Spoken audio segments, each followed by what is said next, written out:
भारत बौद्धिक संपदा यात्रा को लेकर सेवासी एफजीआई पर पत्रकार परिषद का आयोजन हुआ, जिस दौरान कई अग्रणियों की मौजूदगी दर्ज की गई। भारत सूक्ष्म लघु और माध्यमिक उद्योग सरकार मंत्रालय की ओर से फेडरेशन ऑफ गुजरात इंडस्ट्रीज के सहयोग से एमएसएमई विभाग और सीईडी विभाग की ओर से ट्रेडमार्क संबंधित विभागों के अग्रणियों की मौजूदगी में भारत बौद्धिक संपदा यात्रा को लेकर पत्रकार परिषद का आयोजन करवाया गया। सेवासी एफजीआई पर भारत बौद्धिक संपदा यात्रा के बारे में ये पत्रकार परिषद आयोजित हुई, जिस दौरान एमएससी फोरम इंडिया के प्रमुख विनोद भाई, नीलेश भाई शुक्ला, साथ ही महाराजा सयाजीराव यूनिवर्सिटी के वाइस चांसलर धनेश पटेल और साथ ही गुजरात चैप्टर के हर विभाग के एक्सपर्ट्स मौजूद रहे। यात्रा જે સેન્ટ્રલ ગવર્મેન્ટનો ઇન્ટેલેક્ચ્યુઅલ પ્રોપર્ટી રાઇટ માટેના શું ફાયદા છે,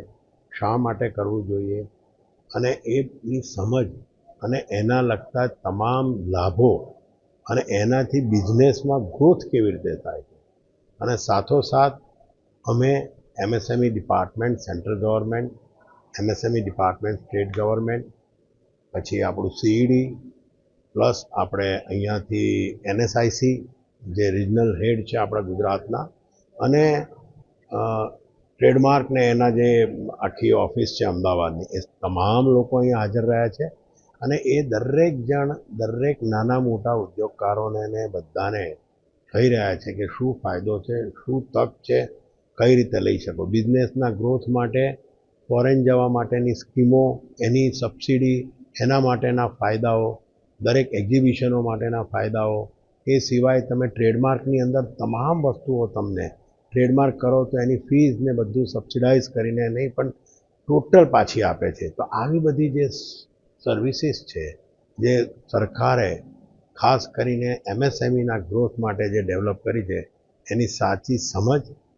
અને એને સાચી રીતે અમલમાં મુકાય એના માટેનો પ્રયત્ન છે। આજે જેટલા આવ્યા છે 222 જેટલા રજિસ્ટ્રેશન છે, એમાંથી બધા 1 by 1 આવી રહ્યા છે અને આવતીકાલે એમાંથી જેને જેને લાભ લેવાના છે એને 1 to 1